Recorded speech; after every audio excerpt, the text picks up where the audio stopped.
l'association Eliscare a mis à disposition des bus, des camions, où des gens peuvent avoir un soutien, un soin physique qui permettent biologiquement, physiquement, de tenir dans des conditions extrêmes.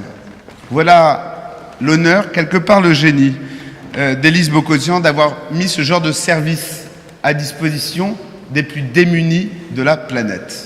Elle ne s'est pas arrêtée là et la ville de Paris lui a attribué une aide d'urgence, notamment pour son action au profit des femmes et des enfants victimes de sévices et notamment celles qui sont de la communauté des Yézidis. Vous entendrez évidemment ce soir beaucoup mieux parler de cette association. Alors je disais, dans Eliscare, il y a Care, je vous en ai dit un mot, trop bref, et il y a Élise. Élise, c'est Élise Bogossian, et je pense que nous sommes nombreux dans cette salle, du premier rang à la dernière table, à savoir qu'il y a une chose et une seule qui est impossible, c'est dire non à cette énergie, à cette femme, de lui refuser quoi que ce soit, à commencer pour nous par les salons de l'hôtel de ville ce soir. Alors je crois qu'elle a, encore une fois, grand besoin que ce soir nous lui disons oui, que nous l'aidions, dans la mesure de nos moyens, qui que nous soyons, parce que ce n'est pas elle qu'il faut aider, c'est ceux qu'elle aide, et son aide est évidemment démultipliée. Et ceux qu'elle aide sont vraiment ceux qui ont le plus besoin de nous. Et si Paris a une voix et Paris a une vocation, c'est ce soir de réunir Eliscare, Élise Bogossian, ses amis et ses soutiens pour lui permettre de continuer son œuvre. Merci à tous, excellente soirée. Bonsoir. Merci à tous d'être ici. Et c'est vraiment une bonne cause et je suis ravi de vous voir et que la salle soit si nombreuse. Interparfums est mécène de cette soirée, comme l'an dernier déjà. Même si Interparfums est mécène, c'est quand même Élise qui fait tout. Nous, on fait le minimum, mais on apporte un certain support. Alors, cette soirée a une histoire, et comme on me l'a demandé déjà 2-3 fois, je vais vous la raconter. J'ai rencontré Élise à Auschwitz. À Auschwitz, il y a 3 ans. Elle m'a expliqué qu'elle était acupunctrice et que donc elle prodiguait des soins à l'ensemble de ces populations qui étaient en difficulté et qu'elle commençait cette association. Je voulais vous lire un petit texte que j'ai pris de Franz-Olivier Gisbert dans Le Point d'il y a 3 semaines, qui complète ce que je vous dis. Donc, commencé depuis longtemps, l'éradication de toute présence chrétienne en Orient semble actée par les plus hautes autorités internationales. Avant la Première Guerre mondiale, les chrétiens d'Orient représentaient 20% de la population du Moyen-Orient. 100 ans plus tard, ils ne sont plus que 2%. Pendant des décennies, leur alternative fut la valise ou le cercueil. Quand ils ne s'exilaient pas, ils étaient massacrés. Des chiffres accablants qui ne troublent pas le sommeil ni la digestion de ce qu'on appelle la communauté internationale. J'ai trouvé que c'était tellement vrai que j'ai pris ces notes. Donc ce qui s'est passé, j'ai vu Élise donc il y a à peu près 3 ans. Un premier bus médical a pu être financé en partie par Interparfums. On n'est pas le seul mécène, heureusement il y a d'autres mécènes, mais en partie par Interparfums. Un second bus il y a 2 ans. La soirée de mécénat l'an dernier à Paris, qui était la première soirée donc en 2016. Une seconde soirée ce soir en 2017. Pour information, pour compléter l'information de Jérôme Commandeur, l'an dernier on avait levé un peu plus de 300 000 €. Donc on n'espérait pas faire moins ce soir. Sachant que les tables n'étant pas gratuites, il y a déjà une partie qui est faite quand même, ne vous inquiétez pas. Donc Élise s'est donnée à fond, avec énergie, volonté, bienveillance, partage, amour, humanité. Donc je voulais la remercier pour tout ce qu'elle a fait, qui est à la fois pour les chrétiens d'Orient, pour les Yézidis qui vont témoigner, et pour nous tous aussi ici. Je vous remercie beaucoup, je vous souhaite une bonne soirée, et je vais passer la parole à Élise.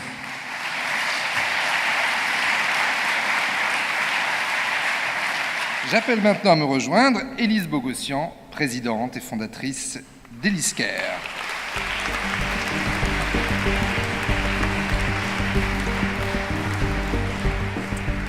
Bonjour.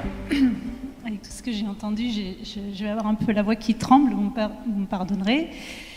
Merci d'être là. C'est vraiment fantastique de voir une salle aussi pleine. Je vous avoue qu'au mois de septembre, on stressait un peu. On avait vendu peut-être 3 tables ou 4 tables. On se disait, mince, comment on va faire?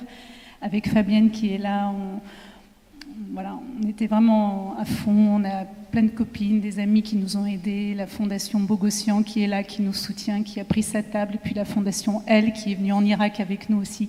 C'est fantastique de voir tous ces gens qui nous suivent. Pourquoi on fait ça ? Toute seule, c'est vrai qu'au début, j'étais avec mes aiguilles, ça coûtait pas grand-chose de prendre un billet d'avion, de partir et puis décider de soigner quelques personnes avec mes moyens.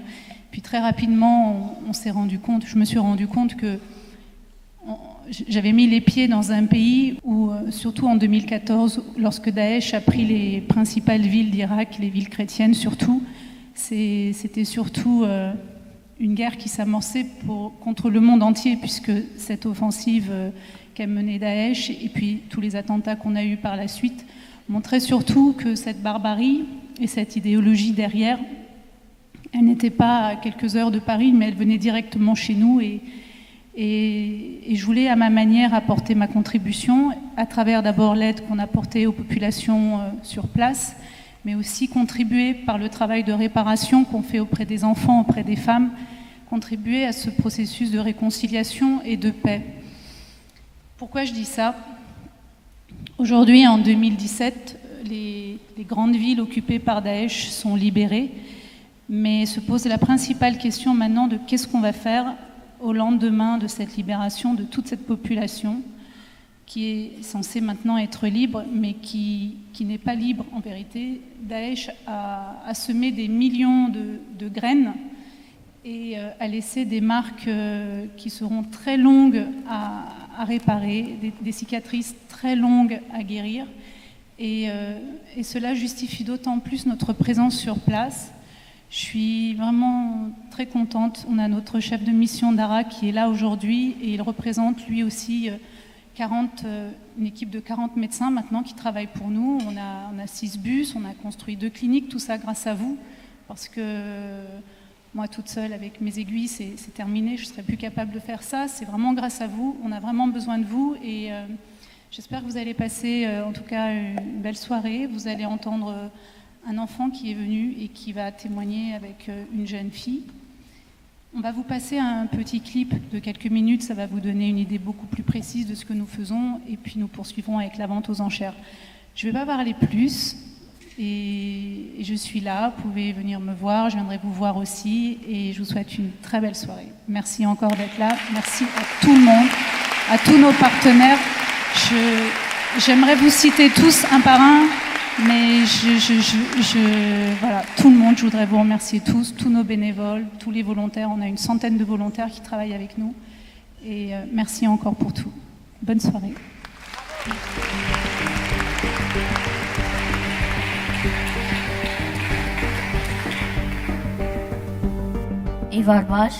Bonsoir. Je m'appelle Sarhad, j'ai 12 ans. Et moi aussi je suis de Sinjar et je suis yazidi. En 2014, je n'avais que 9 ans.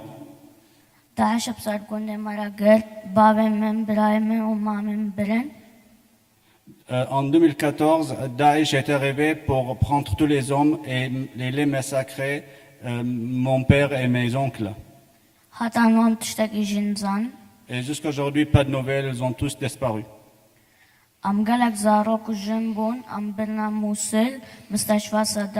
Avec plusieurs femmes, j'étais dans un bus amené à Mossoul, dans l'hôpital Saddam.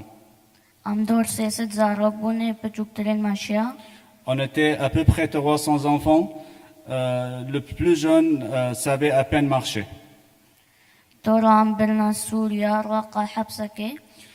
Puis, on m'a amené à Raqqa, en Syrie, dans une prison.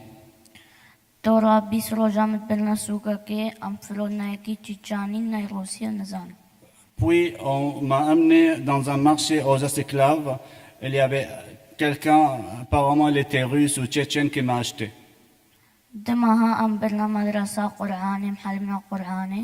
Après, on m'a amené pendant 2 mois dans une école coranique pour apprendre le Coran. Et si je n'obéissais pas, on me mettrait dans une chambre noire et sans lumière. Et moi, maintenant, quand je suis tout seul dans une chambre, j'ai toujours peur. ترى أم حلم من القرآن روج بين جارا من مجد Et j'étais obligé d'apprendre le Coran par cœur et de faire la prière 5 fois par jour. ترى بدنا معسكر كي قالك زارو تيزجال وربون Et on m'a amené après dans une base militaire où il y avait beaucoup d'enfants yézidis. أم حلم أن نشا أم تلقيب تاقين On m'a appris à manier les armes. أم حلم أن نشا صري خلق قدكن On m'a appris à comment couper les têtes des gens أم حلم أن نشا خب فجرين et comment me suicider. داعش دفع مكان خرق ببن Daesh voulait qu'on soit fort comme eux. داعش دفع مش مرنين ترسن Daesh voulait qu'on n'ait jamais peur de mourir. داعش دفع مش دين قد ببن Et Daesh voulait qu'on sacrifie notre religion. داعش دفع مش عائلتي قد ببن Daesh voulait qu'on oublie notre famille. داعش دفع زبراء خوجي قد ببن Daesh voulait briser les liens que j'avais avec mon frère. پشتینگه مجبور کردن از برای خوش شر بکن Et eux, pour jouer, ils nous ont obligés, mon frère et moi, de nous battre l'un contre l'autre. اوش مزیرک ترا و میسترب سالا Je suis le plus petit et je n'ai pas sa force. بکسکل نانیم دن نانیم شکنان Et c'est comme ça, il m'a cassé la figure et la dent. وی روژه گلک زیعیجز بو Ce jour-là, j'étais très triste. حتی ناو تشتش بیرا منا چویا Et jusqu'à aujourd'hui, je pense à ça, je ne l'ai jamais oublié. خون آمن مدفعز بکه ما عائلت خو Dans les mains de Daesh, je rêvais toujours la liberté et ma famille. نواز خلاص بمن کشت ما عائلت خو لهیش ده هزار زارو کل بنست وند مایا C'est vrai aujourd'hui que je suis libéré, mais il y a encore 2000 enfants chez Daesh. حکاس مازم بو مدفعز بما تشتکی قنج وکا الیس و تخوازیت از جابک بینن Et quand je serai grand, je voulais être utile et faire des choses qu'ont fait Élise pour les aider et pour ceux qui souffrent. سپاس Merci beaucoup.